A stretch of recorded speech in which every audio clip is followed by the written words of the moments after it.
O eto na nga mga kababayan, natupad na po ang ating pinapangarap kung paano pulbusin ni Senator Bato ang NPA na ito. Pinulbos ni Senator Bato si Franz Castro. Oo. Ako nga mga kababayan, inaabangan ko ito eh. In-invite ito ng SMNI eh. Oo, para doon sa sukatan. Yan. Sana magkasabay ulit sila dyan ni Senator Bato de la Rosa. Kung attend siya doon sa sukatan. Kasi pagkatapos ng sukatan, nakakasiguro ako na ang puso niya magiging sugatan. Oo. Kasi kanina, ay kagabi pala, nandun si Calyodi. Mga tropa pits yun ni Castro eh. Si Calyodi, Di Guzman, di ba? Pero mayroon kasi nangyari mga kababayan na diyan sa ABS-CBN, sa GMA na tanong ng bayan. Yan. Isa sa mga episode yan ng di ba? Isa sa mga segment niya ng sukatan, yung tanong ng bayan. Yan. Oo. Doon mga kababayan sa GMA 7, pinagtulungan yung mga si Senator Bato, sino pa ba? Tsaka si Attorney Vic Rodriguez, si General. Oo. Si General, nakalimutan ko yung pangalan. Kerubin. Yan. Sila lang magkakampi doon eh. Ilan ba sila doon? 12 na senatorial balls. Ang magkakakampi lang ay 4. Isama na natin si Attorney Jimmy Bondoc pala. Pero karamihan doon, yung mga makakaliwa na. Yung mga galit na galit pag sinasabihan silang NPA. Yun ang mga nandun. Pero tuwan-tuwa ako doon sa tapatan ni Senator Bato at ni Castro. Aba, nagkabulol-bulol na si Castro. Eto, panoorin natin mga kababayan. Ayon sa Quadcom ng Kamara, may sapat na basihan para kasuhan si dating Pangulong Duterte dahil sa umano'y crimes against humanity sa kanyang drug war. At ang mga sasalang para pagdebatihan ang isyong ito, pero walang hiya kayo, GMA 7, yung mga tanong ninyo, pangdurog kay PRRD eh. Pangdurog, puro kay PRRD yung mga katanong ninyo eh. Puro kasiraan sa mga Duterte yung tanong nyo eh. Umayos kayo Huwag ka nang lason din kayo eh. Representative Castro na pabor sa panukala. Conditional naman ang tugon ni Senator De La Rosa. Dapat lang kasuhan si dating Presidente Duterte. Natural. Yan ang sasabihin mo kasi pinahirapan kayo niyan, mga hunghang. At long overdue na ito. Pati yung mga kasapakat niya at nag-utos sa pagpatay. In fairness In fairness, maganda makeup ni Castro Parang natutulog lang Tuloy. Sa war on drugs. Libo-libo ang pinapatay ni Duterte, pero wala pang napapanagot. Kaya kailangan... Walang hiya. Si Duterte talaga na pumatay, Pinatay ni Duterte. Dami. Lapit. Yung mga pinapatay ngayon, Franz. Yung mga pinapatay ngayon, yung pinupugutan ng ulo, yung binabaril, yung tawag dito, nilalason. Ano masasabi nyo mo doon, Castro? Puro ka Duterte na siguro kahit tumatay ito si Castro, no? Duterte pa rin nasa isip nito. Kahit siguro natutulog to, Duterte pa rin nasa isip nito. Siguro, araw-araw nito napapanaginipan si PRRD. Oy, pasintabi sa mga kumakain, ha? Oh. Siguro, ang tain nito, formang Duterte na. Laging Duterte nasa bibig dito, eh. Oh. Tuloy. Kailangan talaga ng hustisya ng ng ating mga mamamayan. Tapos, sinasabi natin dito na dapat ay yung kaso na ito ay matagal na, pati na rin siguro. Senator De La Alin? Hindi ako maintindihan sinabi mo, ha. Ang tagal na nga, eh. Ang tagal na, hindi nyo pa kinakasuhan, eh. Mga unggung-gung talaga kayo, eh. Oh. Rosa? Ang sagot ko dyan is conditional, no? Hybrid. Pwedeng yes, pwedeng no. Yes, in the sense na nobody is above the law.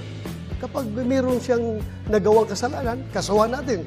Pero kung wala naman siyang nagawang kasalanan, huwag mo siyang kasuhan base doon sa kaso ng ibang tao. Because guilt is personal. Huwag po nating ipaangkin kay Pangulong Duterte yung kasalanan ni Ninja Caps. Unang bitaw ni Senator, basag agad, eh. Yung kasalanan ng Ninja Caps, bibinta mo kay Duterte. Bakit? Loko-loko ka ba? Oh. Kaya po, after 3 years na tapusan sa pag-ulo, walang kaso. Meron ho naman kayo ngayong 15 seconds para mag-react po kay Senator De La Rosa. Sige, sumagot So, ka. mismong siya, si President Duterte, ay umamin na pumatay siya ng tao. Kaya kailangan siyang kasuhan. At ito, sino ba yung nagdisenyo ng mga policy na ito? Siya rin. At nag-cause ng pagpatay. Maging si Senator Duterte, Senator Bato ay dapat kasuhan. Ay, wow. Ang tagal niya na. Dahil na kaso na yan, tagal-tagal na, magtatatlong taon na wala pa kayong kaso. Kasuhan nyo na. Walang hiya kayo. Oh. Sige, Senator Bato, panatan mo. Gigil na gigil kang kasuhan si Pangulong Duterte at ako ng mga kaso na hindi mo kami maliling. Kumusta na po yung conviction mo sa kasong child trafficking? Ano na po nangyari? Bakit andyan ka pa? Hindi ka pa nakulong. Yun nga. Sigawan yung mga tao, yo. Sigawan yung mga tao. Tingnan mo, ha? Ano po nangyari? Bakit andyan ka pa? Hindi ka pa nakulong. Yun nga. Pinagtawanan siya ng mga tao. Woo! Woo! Ang tanong ko, pakisagot lang. Kasi ang ordinaryong tao nagtatanong, porque congresswoman ka, hindi ka nakulong. Sila pag yung mga ordinaryong tao, kulong ka agad. Sabog. Sabog si Franz Castro. Ay nako, Franz Castro, umayos ka.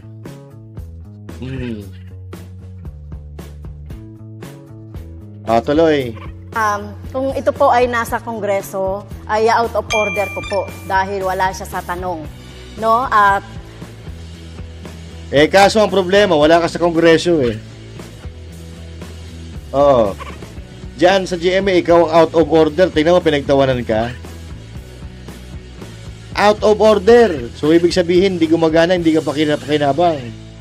Kinakin naman, tagal-tagal mo ng kongresista, wala ka pa nagagawa. Piruin mo yon. Convicted ka na, convicted ka, tapos may kapal na mukha ka pang ngumaw-ngaw dyan. On live television na, pero hindi ito live, replay ito, ha. Ito pinalabas ng GMA kanina na live. Kasi si Calio din nandun kanina nasa SMNA, eh. 'Di ba? Wala rin tong GMA na to, Wala, panis. Panis ang GMA 7 sa SMNA. Kami pagka nagsusukatan live. Live 'yan, walang cut-cut. Walang edit. Walang hiya kayo, ha. Sa bagay, karapatan naman nila yun. Istasyon nila yan, eh. Diba? Pero, recorded yon, inilive lang nila kanina. Kasi nandun si Calio de Guzman sa live nila, And at the same time, nandun din sa SMNI. Ano yan? Dalawa si Calyodi. So, ibig sabihin, hindi kayo sure sa mga pinagagawa ninyo. Nagdanto ko, SMNI live on the spot. Oo.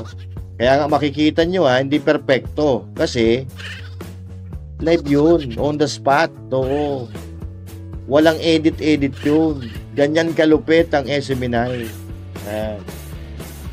Tingnan mo, kami minsan nagkakabulol-bulol kami. Diba? Kasi, walang edit yun. Live on the spot. Ano sasabihin mo, Castro? Sige nga. Ang ginawa po natin na pagre-rescue, tama lang po yung ginawa ko. Oo. Tama daw yung ginawa niya. Siyempre, tama. Sarili mo yan eh. Hindi mo naman ilalaglag yung sarili mo, di ba? Buha ka ng ina ka, bakit ka convicted kung tama yung ginawa mong hayop ka? Convicted ka nga eh. Ibig sabihin, mali yung ginawa mo. Ano pa? Ano pa ang ipapaliwanag mo doon? Walang hiya ka, lulusot ka pa eh. Pagre-rescue sa mga teachers, sa mga bata na biktima ng mga harassment, intimidation. Harassment? Harassment? Anak ng tokwa, kayo yung nangaharas, ikaw pa may kapal na mukha magsabi niyan? Kaya nga kinasuhan ka, kaya nga convicted ka eh. Kasi kayo yung nangharas. Kayo yung nag-child abuse. Dapat nga ang kaso mo, kidnapping eh. Ewan ko ba dito sa gobyerno na to? Nangidnap ng mga bata ang kaso, child abuse. Sanggala. At threat. May ex-deal ata eh. Doon sa sinasabi ni Senator Bato na kaso. So, kung sino mang mga teachers, gagawin yon, no? Yung kinang-ina teacher yung kapatid ko, hindi ginawa yun. Walang hiya ka. Oo. Huwag mong idadamay ang mga matitinong teacher sa katulad mo na wala sa katinuan. 2 teacher ang kapatid ko.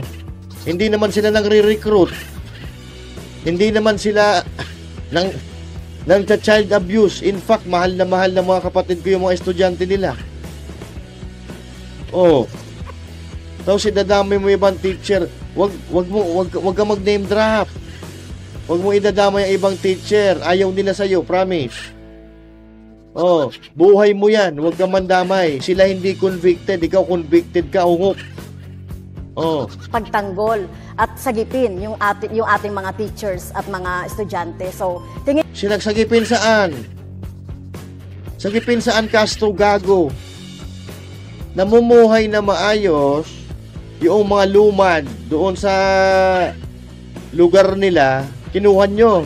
Saan nyo dadalhin? Kaya ka nga convicted. Paulit-ulit. Convicted. Dahil mali ang ginawa mo.